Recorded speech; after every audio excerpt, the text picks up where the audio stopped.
Yes तो hello everyone, Rahul है। आज हम एक्सप्लेन करने वाले हैं 2021 में आई मूवी माँ उरी पुल मेरा को। मूवी के शुरुआत में हम लोग एक शख्स को गांव के किसी जगह पे ब्लैक मैजिक करते हुए देख पाते हैं। ये सीन यहीं पे कट होती है। दूसरे सीन में हम लोग इस कहानी के कुछ लीड कैरेक्टर को देख पाते हैं। इस शख्स का नाम है कुमरैया, शॉर्ट में कुमरी, जो एक ऑटो ड्राइवर होता है। इसकी पत्नी और एक बेटा होता है। वो एक पढ़ा लिखा शख्स होता है। जंगा एक पुलिस ऑफिसर बनना चाहता है और उसी की तैयारी में लगा होता है। इनके ही घर के बगल में एक और फैमिली रहती है। शायद ये शख्स इसका भाई है। इसका नाम है बलजी। ये भी एक ऑटो ड्राइवर है। ये शख्स काफी ज्यादा शराब पीता है और ये है इसकी पत्नी रामूला, जो हमेशा अपने पति को डांटती रहती है क्योंकि इसका पति हमेशा शराब पीकर घर आता है। ये है कुमरी की बीबी, जिसका नाम है लक्ष्मी। एक दिन जंगा और बलजी सब्जी लाने के लिए दूसरे गाँव जाने लगते हैं साइकिल से।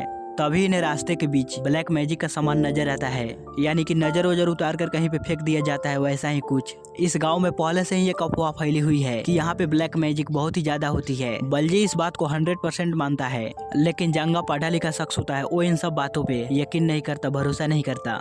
इसके बावजूद भी बलजी जंगा को दूसरे रास्ते से जाने के लिए कहने लगता है। अब कुमरी के बारे में बात करें तो कुमरी बहुत ही ज्यादा मेहनती शख्स होता है। वो दिन भर कड़ी मेहनत करता है और जो कुछ भी पैसे कमाता है वो शाम के वक्त अपनी पत्नी को ला कर देता है। उसी तरह थोड़े पैसे बचाकर भगवान की कुंडी में रखता है। उसी तरह इस गांव में एक घमंडी सरपंच होता है। उसकी एक रखेल होती है। इसकी पत्नी नहीं है मगर इसकी एक बेटी है। इसी गांव में एक शख्स होता है जो सरपंच बनना चाहता है। वो भी उस रखेल औरत को हासिल करने के लिए हर वक्त मौके की तलाश में होता है कि मैं किस तरह उस सरपंच को हराऊं, उसे किस तरह मैं जलील करूं, किस तरह मैं उसे मारूं। एक दिन कुमरी जब खाना खा रहा होता है तो उसके पास एक कॉल आता है।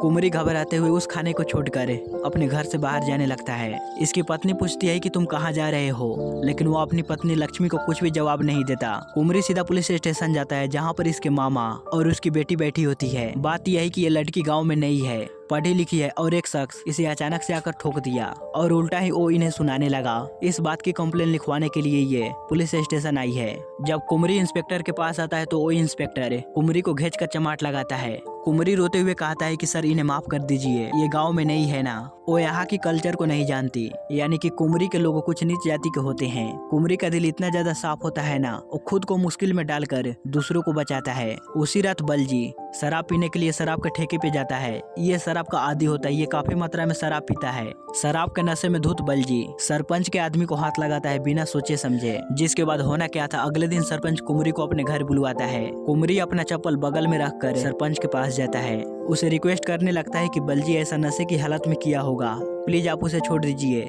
ऐसी गलती वो आगे से नहीं करेगा। वो सरपंच वहीं पे बलजी को बांध कर रखा होता है।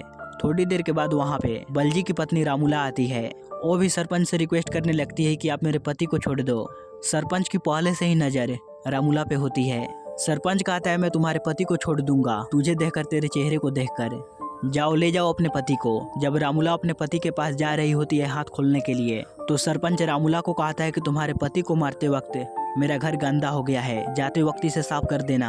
अब रामूला यहाँ पे कपड़ा ढूंढने लगती है सफाई करने के लिए, तो सरपंच कहता है कि तुम अपने साड़ी से इस जगह को साफ करो। अब रामूला के पास कोई ऑप्शन नहीं होता तो वो अपने साड़ी से ही इस घर को साफ करने लगती है। इसके बाद रामूला और कुमरैया बलजी को यहाँ से ले जाते हैं। मतलब कि इस तरह से होती है इनकी जिंदगी। हर वक्त ऊंची जाति के लोगों से डरे रहते हैं। अगर पलट कर जवाब दिया तो इन्हीं का नुकसान होगा। बलजी अपनी बीवी की कसम खाकर कहता है कि तुम मत रो बसंती, मत रो, आज के बाद से मैं शराब को हाथ तक नहीं लगाऊंगा। मेरी वजह से तुझे उस गब्बर के सामने नाचना पड़ा। थोड़ी देर के बाद यहाँ पे जंगा आता है। बलजी की जख्म को देखकर इनसे सवाल करने लगता है कि आखिर इन्हें हुआ क्या।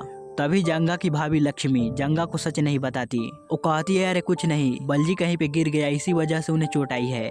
अब इन्हीं बातों ही बातों में जंगा इन लोगों को खुशखबरी सुनाता है कि मेरा सिलेक्शन हो गया, मैं एक पुलिस वाला बन गया और मेरी पोस्टिंग इसी गांव में हुई है। अगले दिन कुमरी जंगा को छोड़ने के लिए पुलिस स्टेशन आता है। पुलिस स्टेशन आने पर जंगा अपने जान पहचान के शख्स को कहता है कि अंकल मेरा तो सपना पूरा हुआ, मैं एक पुलिस वाला बन गया।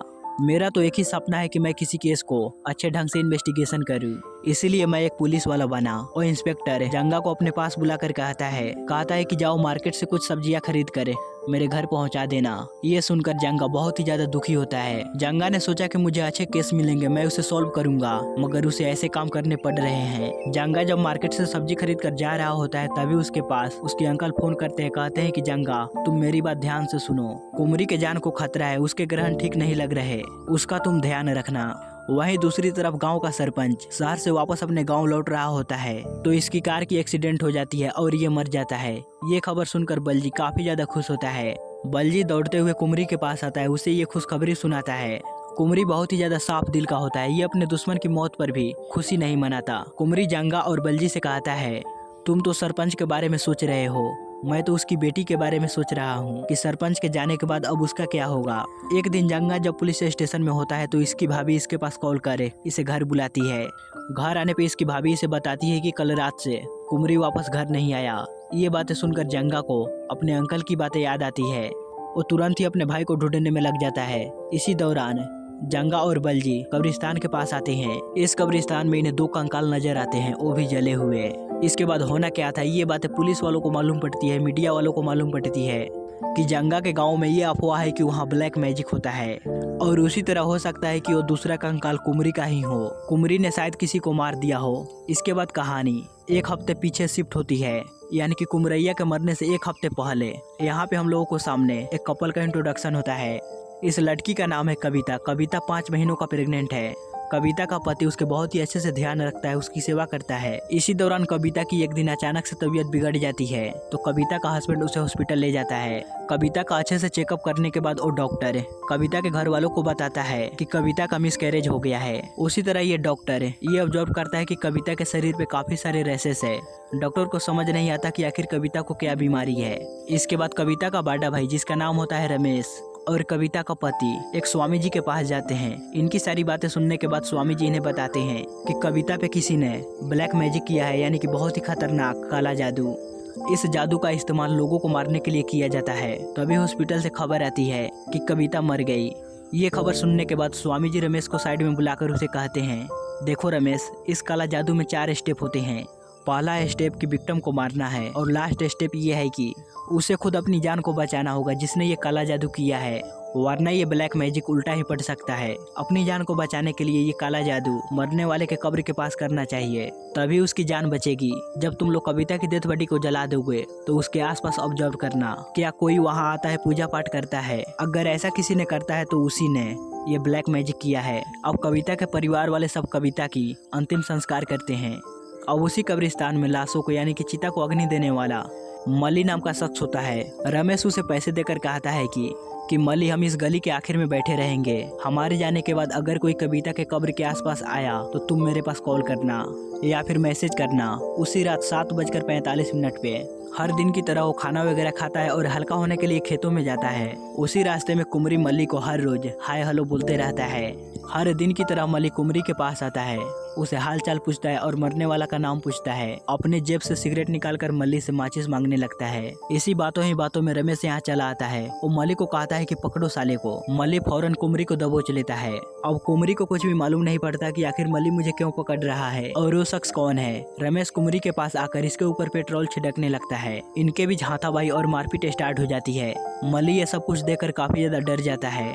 वो जल्द ही यहाँ से भाग जाता है। अब इसी हाथापाई के दौरान कुमरी घुस जाकर चिता में गिर जाता है। अब कुमरी के शरीर पे पेट्रोल होता है, इससे उसके शरीर में काफी भयानक आग लग जाती है। थोड़ी देर के बाद वहाँ रमेश का भाई सुरेश और कविता का हस्बैंड आता है। कुमरी को जलते हुए देखिए तीनों अपने हाथ में लाठी लेकर इन्हें बार बार मारने लगते हैं। फाइनली उसे जान से खत्म कर ही देते हैं। अब कहानी प्रेजेंट टाइम में शिफ्ट होती है।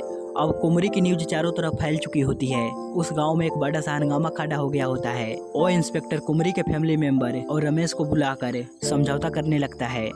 रमेश कुमरी की पत्नी को 50,000 रुपए देता है इस मामले को दबाने के लिए, मीडिया के सामने कुछ न बताने के लिए। मगर ये बातें जंगा को हजम नहीं होती। जंगा अब दिन रात रमेश को फॉलो करने लगता है और रात के वक्त रमेश को अकेला देखकर इसे बहुत ही बुरी तरह मारने पीटने लगता है। रमेश से पूछने लगता है कि तुम लोगों ने मेरे भाई को क्यों मारा। तो रमेश कहता है कि तुम्हारे भाई ने मेरी बहन के ऊपर ब्लैक मैजिक किया था। उस रात वो मेरी बहन के कब्र के पास आया था। जंगाई से सवाल करता है, क्या तुमने मेरे भाई को देखा ब्लैक मैजिक करते हुए? मेरा भाई तो तुम्हारी बहन को जानता तक नहीं। रमेश कहता है कि जब मेरी बहन की कब्र के पास कुमरी आया था तो मली ने उसे दबोच लिया है। वो बात अलग है कि मैंने तुम्हारे भाई को ब्लैक मैजिक करते हुए नहीं देखा। शक की वजह से हमने उसे मार दिया। ये बातें सुनकर जंगा रोने लगता है। कहता है कि सिर्फ एक शक की वजह से तुमने मेरे भाई की जान ले ली। रमेश कहता है कि और पैसे चाहिए तो ले लो, मैं तुम्हारे मुंह पे फेंक दूंगा, मगर तुम इस मामले को यही दबा दो। इसके बाद जंगा वो अपनी तरह से इन्वेस्टिगेशन करता है और कुछ एविडेंस कलेक्ट करता है। जंगा एक लॉयर की मदद से रमेश और सुरेश के ऊपर केस ठोक देता है। जंगा कोर्ट में एक इंसिडेंस को रखता है कि किस तरह ब्लैक मैजिक के नाम पे गांव वालों ने उस शख्स को मार डाला। यानी कि गांव वालों को बस इतना शक था कि वो शख्स ब्लैक मैजिक करता है, तो गांव वालों ने उसे मार डाला। दूसरे गांव में तो एक घर को ही जला डाला, साथ ही तीसरे गांव में तो एक औरत को जिंदा जला डाला, सिर्फ शक के आधार पे। उसी तरह रमेश और सुरेश भी कुमरी को सिर्फ शक के आधार पे मार डाला। इन्हें शक था कि कुमरी ब्लैक मैजिक करता है और बिना सोचे समझे इन लोगों ने मेरे भाई को मार डाला। ये सुनने के बाद जंगा और रमेश के बीच कोर्ट में यह हंगामा होने लगता है। इन दोनों की लड़ाई को देखकर जज इस केस को पोस्टपोन करते हैं। जंगा ने जब अपने भाई की केस कोर्ट में डाला तो सोशल मीडिया और न्यूज पे ये बातें काफी ज्यादा वायरल हो जाती है कि आज भी अंधविश्वास गाँव में किस तरह बढ़ रहा है और सिर्फ अंधविश्वास के आधार पे लोगों को जाने जा रही है। जंगा बस यही चाहता है कि जिस तरह से मेरे भाई कुमरी की मौत हुई है उसी तरह दूसरे गाँव में भी किसी लोगों को अंधविश्वास पे जाने न जाए। इसलिए जंगा ने इस केस को लड़ने के लिए सोचा। कुछ दिनों के बाद फिर से कोर्ट में सुनवाई होती है। रमेश का वकील जज को कहता है कि अरे जज साहब, मेरे क्लाइंट को कुमरैया कौन है ये मालूम ही नहीं, वो कैसा दिखता है वो भी इन्हें मालूम नहीं, तो ऐसी हालत में उसे कैसे मार सकते हैं। किसी ने कुमरैया को मार कर कविता की चिता में फेंक दिया और ये लोग ये समझ रहे हैं कि रमेश ने ही कुमरैया को मारा। अगर ऐसा है तो इन्हें सबूत दिखाने के लिए कहिए ना। जज भी यही सवाल जंगा से करते हैं। जंगा कहता है कि सर इस केस में एक आई विटनेस है और वो है मल्ली। इस इंसिडेंस के बाद से वो कहीं दिखाई नहीं दे रहा। अब कुछ दिनों के बाद फिर से इस केस की सुनवाई होती है। जंगा जज को एक सबूत दिखाता है और वो सबूत है पुलिस स्टेशन का एक वीडियो। इंस्पेक्टर ने जब कुमरी की फैमिली को पुलिस स्टेशन बुलवाया था इस केस को समझौता करने के लिए, उस वक्त रमेश ने इस वाकया की वीडियो रिकॉर्डिंग कर ली। वीडियो देखकर यही मालूम पड़ता है कि रमेश ने कुमरी के परिवार वालों को कुछ पैसे दिए। रमेश का वकील कहता है कि अरे जज साहब, ये कोई सबूत हुआ? कुमरैया की मौत कविता की चिता पे हुई और ये न्यूज काफ़ी ज़्यादा फैल चुका था। तो इस मामले को ठंडा करने के लिए रमेश ने मुआवजे के तौर पे लक्ष्मी को कुछ पैसे दिए और लक्ष्मी ने इनका पैसा ले भी लिया। ये बातें सुनकर जज कहता है अरे जंगा, ये क्या बात हुआ? पहले तुम लोगों ने इनसे पैसा ले लिया और इनके ही ऊपर केस ठोक दिया। मैं इस केस को सॉल्व करने के लिए एक कमेटी तैयार करता हूँ। 15 दिनों के बाद फिर से इस केस की सुनवाई होगी। अब जंगा अपने तरीके से इन्वेस्टिगेशन करने लगता है, काफ़ी सारे लोगों से जाकर मिलता है। फाइनली जज जब अपना फैसला सुनाने ही वाला होता है तभी जज साहब से कहता है कि आप अपना फैसला सुनाए, मैं उससे पहले आपसे ये कहना चाहता हूँ जज साहब, मैं ये केस वित्ड्रॉ कर रहा हूँ। ये सुनने के बाद सारे लोगों के होश उड़ जाते हैं। मतलब कल तक जंगा अपने भाई के लिए लड़ रहा था, जंगा को इंसाफ चाहिए था, मगर आज ये अचानक से केस को वित्ड्रॉ कर रहा है। जंगा जज को कहता है कि जज साहब, मेरे भाई की मौत एक अंधविश्वास की वजह से हुई है, हो सके तो आप एक ऐसा सिस्टम लाइए जिससे इस देश से अंधविश्वास मिट जाए। इसके बाद जंगा घर आकर मौज मस्ती के साथ खाना खाता है। जंगा को देखकर बलजी और लक्ष्मी को काफी ज्यादा गुस्सा आता है। ये दोनों जंगा को डांटने लगते हैं। अब यहाँ से हम लोगों के सामने एक के बाद एक इस कहानी की ट्विस्ट सामने आती है। सीन फिर से छोटी सी फ्लैशबैक में जाती है जहाँ पर जंगा अपने ढंग से इन्वेस्टिगेशन कर रहा था। जंगा अपनी भाभी से सवाल करता है कि जिस दिन भैया गायब हुए थे उस दिन क्या हुआ था, आप डिटेल में मुझे बताइए। लक्ष्मी कहती है कि हर दिन की तरह तुम्हारा भाई घर आया, मुझे पैसे थमा दिया और जब वो कुछ पैसे संदूक में डाल रहा था तो मैंने देखा कि तुम्हारे भाई के हाथ से खून बह रहे हैं। मैंने जब इस बारे में तुम्हारे भाई से पूछा तो उसने कहा कि एक छोटी सी चोट लगी है।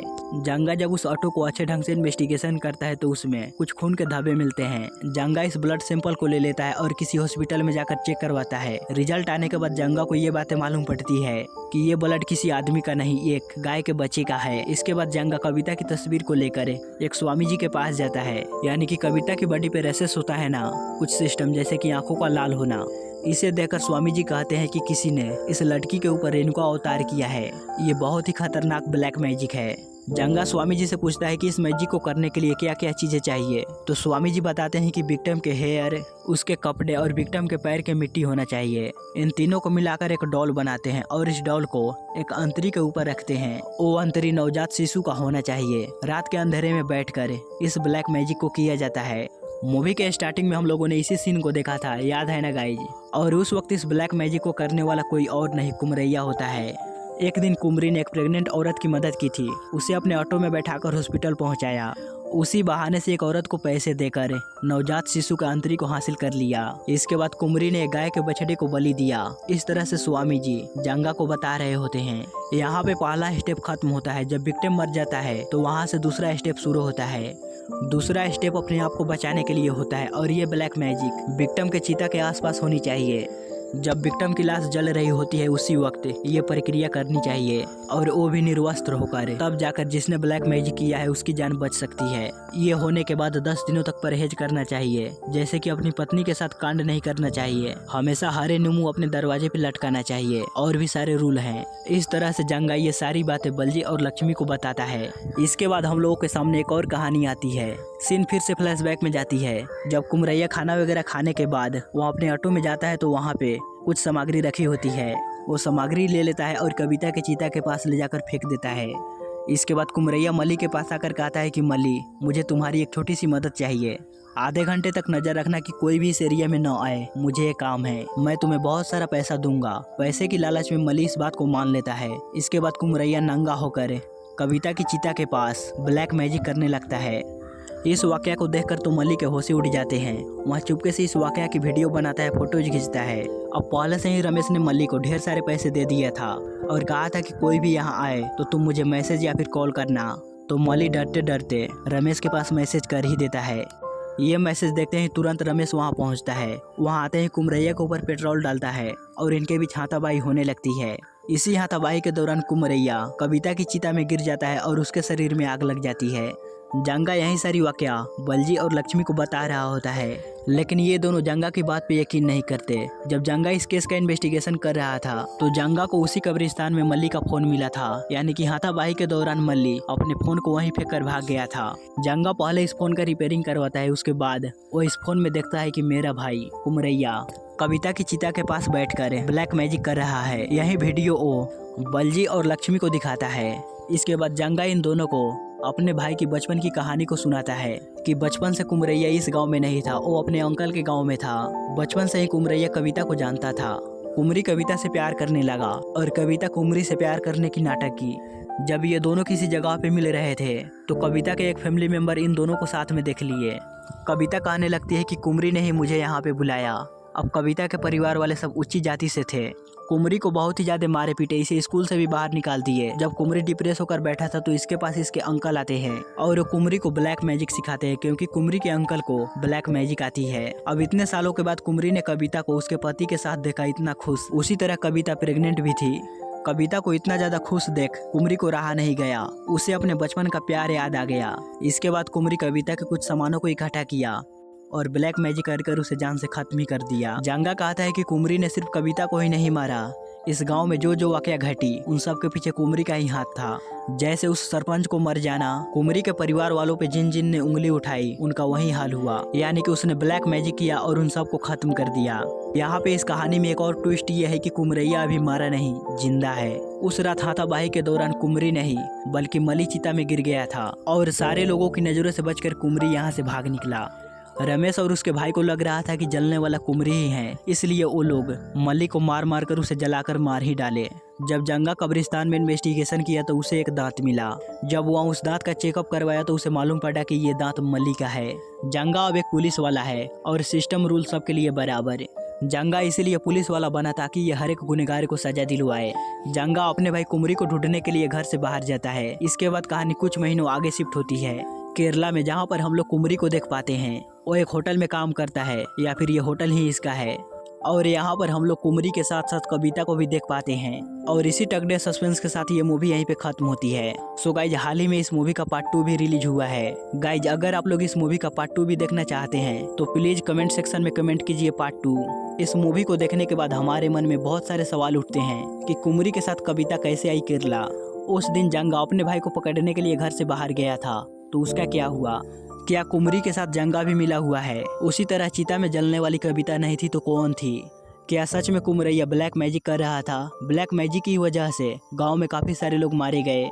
इन सारे सवालों का जवाब हमें पार्ट 2 में मिलेगा। सो गाइज, आपको ये वीडियो कैसा लगा प्लीज हमें लाइक और कमेंट कर जरूर बताइएगा। मैं जल्द ही इस मूवी का पार्ट 2 इसी चैनल पे अपलोड करने वाला हूँ।